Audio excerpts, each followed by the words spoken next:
कुरान पढ़ा है, बिल्कुल पढ़ा है कुरान। मैं गीता के ऊपर 36 किताबें पढ़ा हूँ, तो कुरान के ऊपर भी 2-4 किताबें तो पढ़ा ही हूँ। तो इंग्लिश से अरबी टू इंग्लिश जो है उसको पढ़ा हूँ, हिंदी में पवित्र कुरान जो आता है उसको पढ़ा हूँ। पुष्पेंद्र भले ही वो बोलता होगा बिस्मिल्लाह रहमान रहीम से अपना भाषण शुरू करता होगा, लेकिन पुष्पेंद्र इन चीजों को बता के वो कुरान के बारे में जो भी कोट करता है वो गलत कोट करता है। एग्जाम्पल के तौर पे उसने कहा कि कुरान में लिखा हुआ है कि 1,24,000 आएंगे, जो नबी टाइप में लोग हैं 1,24,000 आएंगे। तो कहा कि मोदी भी एक पैगंबर है, क्योंकि कुरान में आएंगे लिखा है। मैंने कुरान खोल के देखा तो उसमें आएंगे नहीं लिखा, उसमें लिखा आए हैं, और मोहम्मद साहब अंतिम पैगंबर है। राजनीति का जो माहौल, नफरत का माहौल चल रहा है, बस इस नफरत का शिकार राजनीति में तो लोग थे ही, अब बॉलीवुड के लोगों को भी नफरत का शिकार बनाया जा रहा है। शाहरुख खान नाम है, मुसलमान है, तो जाहिर बात है कि ये तेजी से आगे बढ़ रहे हैं। फिल्में लगातार हिट हो रही है, आमिर खान तेजी से आगे बढ़ रहे हैं, सलमान खान। आप देख रहे हैं तहकीक इंडिया न्यूज, देश की आवाज। आदाब, नमस्कार, सत श्री अकाल। मैं हिना हयात और आप सबों का स्वागत है तहकीक इंडिया न्यूज़ पर। मैं यहाँ ब्रैड स्ट्रीट कोलकाता 17 में हूँ, दाऊद भाई के घर पे। बहुत सारे मेहमान आए हुए हैं, आप लोग देख सकते हैं कि ये लोग भगवा कलर में आए हैं। और आज शाहरुख खान की पठान मूवी रिलीज़ हुई है, इन्होंने देखा है और बड़े ही अच्छे मूड में सब हैं। तो इन लोगों से बात करते हैं और इन लोगों का परिचय करवाने के लिए मैं दावत देती हूँ दाऊद साहब को। और शुक्रिया तहकीक इंडिया का। हमारे घर जो मेहमान आए हैं, इसमें हर नाम हमारे लिए बहुत ही अहमियत का हामिल है, और मेरे बड़े अच्छे दोस्त हैं, छोटे भाई हैं और हमारे सबसे बड़े वेल विशर हैं। मैं इन सब का तारुफ आपसे करा के इजाज़त चाहूँगा। पहला नाम है मोहित शर्मा जी। रविकांत भारती मेरा नाम है। राज त्रिपाठी, बनारस वाले मिश्रा जी। ये जो आपके घर में इतने योद्धा आए हुए हैं मेहमान के रूप में, तो इनके आने का मकसद क्या है? योद्धा ये समाज के लिए हैं, हमारे लिए ये भाई हैं, हमारे लिए ये भाई हैं, मेरे छोटे बड़े भाई हैं। तो ऐसे समाजी योद्धा की हमारे देश को जरूरत है ना। बिल्कुल, हक और सच बोलने वाले हमेशा से रहे और हमेशा रहेंगे, हमेशा से रहे और हमेशा रहेंगे। और इन सच बोलने वालों की इज्जत अफजाई करना और हिम्मत अफजाई करना हमारा फर्ज है। तो ये किस लिए आए यहाँ पे? किसी खास मकसद से आए होंगे? इनका मकसद सिर्फ एक है कि कलकत्ता एक ऐसा शहर है जहाँ पे अमन, भाईचारा और रवादारी सब कुछ यहाँ बहुत आसानी से इनको मैसर है, हमको मैसर है। कलकत्ता भाईचारे का शहर है, और नई फिल्म एक रिलीज़ हुई है पठान, जिसके बाइकॉट के लिए कुछ चंद लोग हैं जो अपना किरदार निभा रहे थे, उनको मुंह तोड़ जवाब देने के लिए लोग आए। सर, एक कुरान की आयत पे आपका वीडियो बड़ा वायरल हुआ था। कुरान के 5वें पन्ने पे कुछ लिखा गया है मानवता के हत्या के बारे में। कुरान कहता है कि मुसलमानों को यह आज़ादी दी गई है कुरान के जरिए से कि आप अब किसी को समझाओ, अपने धर्म की तरफ उनको जो है लाओ। अगर वो नहीं आना चाहते प्यार से तो उनकी हत्या कर दो। उसके बड़े अच्छे से आपने डिफाइन किया है। तो क्या आपने तो क्या सूरह तौबा की बात कर रही हैं क्या?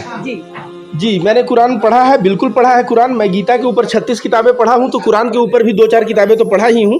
तो इंग्लिश से अरबी टू इंग्लिश जो है उसको पढ़ा हूँ, हिंदी में पवित्र कुरान जो आता है उसको पढ़ा हूँ। कहना ये है कि अगर किसी के पास किसी धर्म की किताब का या चीज़ों का नॉलेज है, तो वो दूसरे को, मतलब अपने धर्म के लोगों को उस धर्म के बारे में गलत दर्शाए और उनके खिलाफ भड़काए। देखिए, पुष्पेंद्र भले ही उर्दू बोलता होगा, पुष्पेंद्र भले ही वो बोलता होगा बिस्मिल्लाह रहमान रहीम से अपना भाषण शुरू करता होगा, लेकिन पुष्पेंद्र इन चीज़ों को बता के वो कुरान के बारे में जो भी कोट करता है वो गलत कोट करता है। एग्जाम्पल के तौर पे उसने कहा कि कुरान में लिखा हुआ है कि 1,24,000 आएंगे, जो नबी टाइप में लोग हैं 1,24,000 आएंगे। तो कहा कि मोदी भी एक पैगंबर है, क्योंकि कुरान में आएंगे लिखा है। मैंने कुरान खोल के देखा तो उसमें आएंगे नहीं लिखा, उसमें लिखा आए हैं, और मोहम्मद साहब अंतिम पैगंबर है। तो वो जो है ना, बातों को तोड़ मड़ोड़ के पेश करता है और ऐसे कहता है कि इस्लाम में कहता है 1,24,000 नबी आएंगे, तो जो है मोदी भी एक नबी है, इस तरह की बात करना। दूसरा नंबर बात, वह कहता है कि मैं जहाँ उठता था तो नमाज सुनता था, अजान सुनता था और ऐसे मेरी नींद खुलती थी। लेकिन वो जो बात करता है, जैसे वो कहता है कि भाई सूर्य, एक जगह कहता है मुसलमानों को पुचकारो, नबी के बारे में अच्छा अच्छा बात बताओ, फिर भी कोई नहीं माने तो उनका हत्या वाजिब है। इस तरह की बात जो है वो कर रहा है, जबकि कुरान में इस तरह की बातें, कुरान मैंने लेके विधिवत बैठ के इसके ऊपर एनालिसिस करके समझाया कि ऐसा बात कहीं नहीं लिखा है कि पुचकारो और नबी के बारे में बताओ और कोई ना माने तो उसका कत्ल वाजिब है, ऐसा कहीं नहीं लिखा है। बल्कि कुरान में ये लिखा है कि एक इंसान का कत्ल पूरे मानवता का कत्ल है और एक इंसान को बचाना पूरे मानवता को बचाना है। और वो इंसान कैसा होना चाहिए? मासूम होना चाहिए, बेगुनाह होना चाहिए। अगर हम लोग बेगुनाह के लिए आवाज़ उठाने लगे, हक के लिए आवाज़ उठाने लगे, तो सही मायने में इस धरती पे मानवता कायम हो जाएगा। इसके बाद भी कुरान की एक आयत ये भी है कि तुम जो है इंसाफ के साथ खड़े रहो। चाहे तुम्हारे परिवार वाले अगर गलत हो तो बोलो कि तुम गलत हो, ये नहीं कि भाई झगड़ा करके आया तो आप बोलिए कि नहीं भाई का पक्ष ले लीजिए। वो बोल रहा है कि इंसाफ मतलब हक के बात के लिए, अपने परिवार वाले गलत हो, अपना सगा गलत हो तो उसको गलत कहो और सही को सही कहो। एक बात समझिए, अगर जहां भी इंसाफ कायम होता है उस देश में समृद्धि आती है। आपको एग्जाम्पल बता दे, सऊदी अरबिया में भारत के लोग जाते हैं, खासकर सिवान छपरा उपरा के लोग बहुत जाते हैं, बोलते हैं दुबई ऐसन बा, सऊदी अरब ऐसन बा। लेकिन सऊदी अरब में मैं पूछता हूं क्या है, तो लॉ एंड ऑर्डर है। वो छोड़िए, इस्लामिक कंट्री हो गया, मैं इंग्लैंड की बात करता हूं। इंग्लैंड में भी न्याय है। वहां का जो खान, एक बंदा वहां का जो खान है, लखनऊ से गए थे उसके पूर्वज, और वो वहां का चेयरमैन बना है लंदन का। वो भाषण देते हुए कहता है कि दुनिया की हर एक कंपनी चाहती है कि लंदन में उसका ऑफिस हो, और सिर्फ इसलिए क्योंकि यहाँ पे हम लोग चोरी बेईमानी नहीं होने देते हैं, न्याय टाइम पे है। वहां काले गोरे में एक बार दंगा हो गया। दंगा होने के बाद क्या हुआ? अराजकता फैली, दुकान लूटे गए, लोगों के साथ हिंसा हुआ। उस हिंसा में करोड़पति अरबपति बाप का बेटा, जिसका बाप चुटकी बजा के पूरा दुकान खरीद ले, वे लोग मजा लेने के लिए एक आइसक्रीम लूटा जा रहा था तो आइसक्रीम लूट लिए, चॉकलेट लूट लिए। जब कोर्ट खुला, 15 दिन पूरा सीसीटीवी कैमरा देके 24 घंटा कोर्ट चलता रहा, फैसला आता गया। वो छोटे बच्चे जिनके बाप की औकात थी कि वो एक चुटकी में पूरा दुकान खरीद लेते, लेकिन वे एक आइसक्रीम चुराए थे, तो उनको भी 6 महीना 8 महीना जेल में रहना पड़ा। और ये सारा चीज हुआ 15-20 दिन के अंदर। भारत में अगर इस तरह का न्याय कायम हो जाए तो भारत भी सोने की चिड़िया थी। फाहियान बोल के एक चीनी यात्री आता है और कहता है भारत एक ऐसा देश है जहां दरवाजे पे ताला नहीं लगता। भाई, इस देश में क्या ब्यूटी थी? ब्यूटी ये थी कि यहाँ के राजा विक्रमादित्य हुआ करते थे और 20 दिन में फैसला आता था।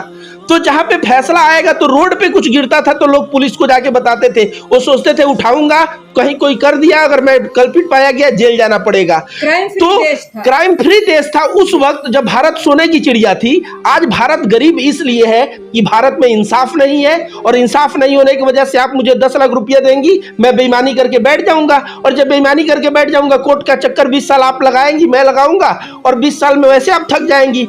तो जहां पे इंसाफ नहीं होता है वहां पे व्यवसाय में भी लोग ब्रीच ऑफ कॉन्ट्रैक्ट करते हैं, कॉन्ट्रैक्ट को तोड़ते हैं, और जिससे देश समृद्ध नहीं हो पाता। तो कुरान में लिखा है कि इंसाफ के लिए जियो, इंसाफ के लिए मरो। और मैं गारंटी देता हूं, जिस दिन किसी भी देश में इंसाफ कायम हो जाए, उस देश को समृद्ध होने से कोई माई का लाल रोक नहीं सकता। इसका एग्जाम्पल सिंगापुर है। सिंगापुर में न पानी है न कुछ पहाड़ था। आज सिंगापुर इंसाफ कायम किया, अच्छे अच्छे लोग वहां जाके बसे, और आज सिंगापुर देखिए, अमेरिका से भी पर कैपिटा, प्रति व्यक्ति आय में सिंगापुर आगे निकल चुका है, जो 1960 में सिंगापुर भारत से काफी पीछे था। तो ये बहुत बड़ा जादू है इंसाफ का, और उसके बारे में कुरान बात करता है। तो कैसे हम कुरान को बोल दें अमानवीय है, इंसान के खिलाफ है? कुरान है, हमारे भागवत गीता को पढ़ के समझने की जरूरत है। दोनों को पढ़ेंगे तो निचोड़ ऑलमोस्ट वही आएगा। देखिए, देश का माहौल जो है ना, राजनीति और राजनीति करने वाले लोग जो है प्लान करके खराब कर रहे हैं, ताकि डेमोक्रेसी है, कहा जाता है एक डेमोक्रेसी में अगर 10 में 6 नफरतबाज हैं तो नफरतबाज ही डेमोक्रेसी को रूल करेंगे।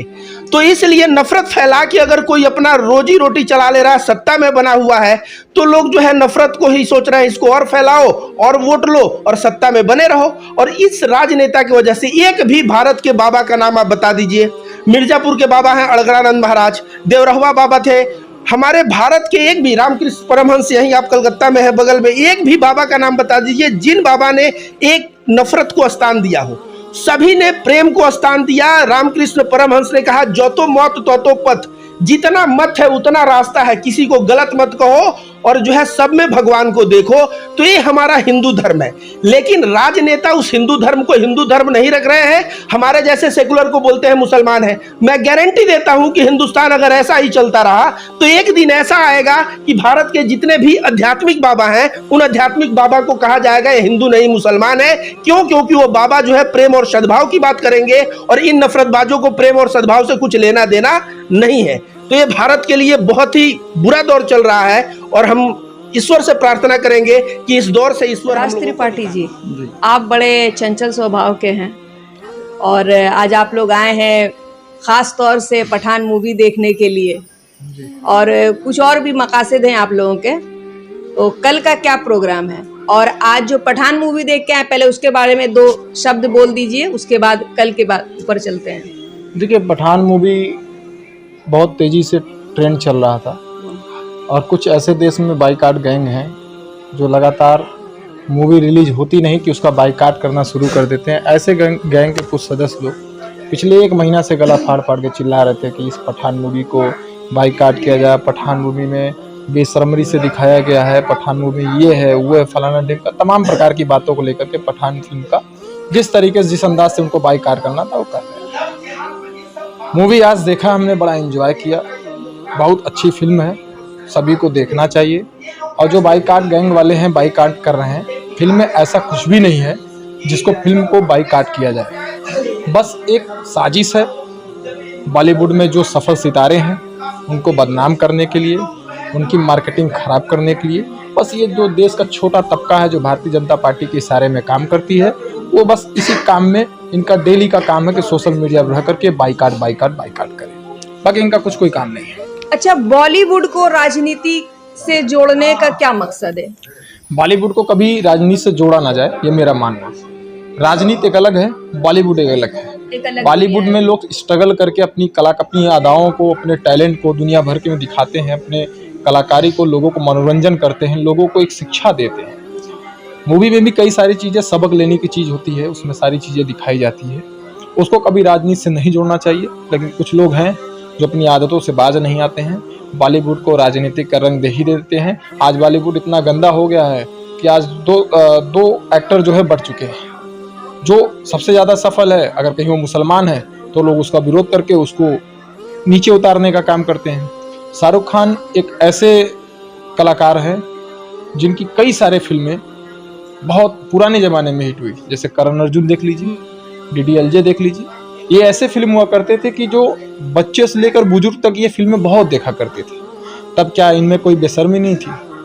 बस एक ये हो गया कि राजनीति का जो माहौल, नफरत का माहौल चल रहा है, बस इस नफरत का शिकार राजनीति में तो लोग थे ही, अब बॉलीवुड के लोगों को भी नफरत का शिकार बनाया जा रहा है। शाहरुख खान नाम है, मुसलमान है, तो जाहिर बात है कि ये तेजी से आगे बढ़ रहे हैं, फिल्में लगातार हिट हो रही है। आमिर खान तेजी से आगे बढ़ रहे हैं, सलमान खान तेजी से आगे बढ़ रहे हैं। लेकिन इनको बढ़ाने वाला अगर देखा जाए तो इनको बढ़ाने वाले जो डायरेक्टर प्रोड्यूसर है वो हमारी तरह हिंदू है। लेकिन वहाँ बॉलीवुड में हिंदू मुस्लिम नहीं चलता है। ये बाहर के नज़रिए से जो अन्नबन प्रजाति के लोग हैं, ये लोग हिंदू मुस्लिम के नज़रिए से देख करके लोगों का विरोध करने का काम करते हैं। लेकिन इनके विरोध करने से कुछ उखड़ने वाला नहीं है। पठान मूवी का बहुत विरोध कर रहे थे। पठान मूवी का एक दिन में अब तक कम से कम 50 करोड़ का कलेक्शन हो चुका है। अभी तो और जगह कलेक्शन होना, अभी तो और मूवी देखनी जानी है। आप लोग यहाँ दाऊद भाई के घर पे आए, तो इनसे आप लोगों का संपर्क कैसे हुआ और ये फ्रेंडशिप में कैसे चेंज हो गया? दाऊद भाई देखिए हमारे बड़े भाई हैं और दाऊद भाई का जो ससुराल है ये हमारे गृह जनपद में है। हमारे घर के ठीक 500 मीटर की दूरी पे दाऊद भाई का ससुराल आता है। हमारे बड़े भाई विनय दुबे जी हैं, जो कि विनय दुबे जी से दाऊद भाई का बहुत पुराना रिश्ता है और विनय भाई के ज़रिए से हम लोग दाऊद भाई से मुलाकात हुई। दाऊद भाई के पिछले उनकी बेटी की शादी में भी हम लोग बंगाल आए थे और दाऊद भाई जैसा इंसान जो हमने देखा अभी तक कहीं देखने को नहीं मिला। बहुत ज़्यादा मानते हैं, बहुत ज़्यादा वैल्यू देते हैं, बहुत ज़्यादा प्यार करते हैं और ऐसा प्यार अब तक हमने अपने किसी संबंध में किसी से नहीं पाया है। और इनकी मोहब्बत है जो बार बार मुझे जौनपुर उत्तर प्रदेश से खींच करके कोलकाता ले आती है। बंगाल आए, बंगाल विजिट किए, यहाँ देखे भी, यहाँ के लोगों से मिले, तो कैसा लगता है बंगाल की राजनीति कैसी है? देखिए बंगाल की राजनीति में जिस तरीके से बाहर दिखाया गया है कि बंगाल की राजनीति में नफरत है, मैं तो बंगाल आया, लोगों से मिला जुला, ऐसा कुछ भी देखने को नहीं मिला। बंगाल से मुझे बहुत ज़्यादा मोहब्बत हो गई है। अब मैं तो सोचता हूँ कि बंगाल में जितनी शांति है, जितने अच्छे लोग हैं यहाँ पे, हर टाइप के लोग, जितने भी लोग अब तक मुझे मिले, किसी के मन से मैंने ऐसी चीज़ें सुनने को नहीं मिली कि जो बाहर के लोग आए तो उनके मन को हाथ पहुँचे, उनके भावनाओं को ठेस पहुँचे। बंगाल और बंगाल के लोग बहुत अच्छे हैं, मैं इनको सलाम करता हूँ और बहुत ढेर सारा प्यार देता हूँ और इनसे प्यार लेने की उपेक्षा रखता हूँ। बंगाल बहुत ही अच्छा है। राजनीतिक मामले में देखा जाए तो राजनीति हर जगह की गंदी होती है, कई जगह की हर जगह की अच्छी भी होती है। कुछ लोग हैं जो हर स्टेट में फैले हुए हैं, जो देश के सांप्रदायिक माहौल को खराब करने का काम कर रहे हैं। जरूरी नहीं कि बंगाल में भी हो, यूपी में भी है, बिहार में भी है, महाराष्ट्र में भी, हर जगह है। तो ये जो लोग फैले हुए हैं, जहाँ से जननी है, जहाँ से आए, ये जो लोग फैले हैं, ये हर राज्य के माहौल खराब करते हैं, भाईचारा को तोड़ने की कोशिश करते हैं, लोगों को लड़ाने की कोशिश करते हैं, क्योंकि राजनीति का नाम ही लड़ाना। ये दो लोगों को आपस में बीच में लड़ा करके उनके बीच में खाई की दीवार पैदा करते हैं। चाहे वो भाई भाई की बात हो, चाहे वो दोस्त दोस्त की बात हो, चाहे हिंदू मुस्लिम के भाईचारे की बात हो।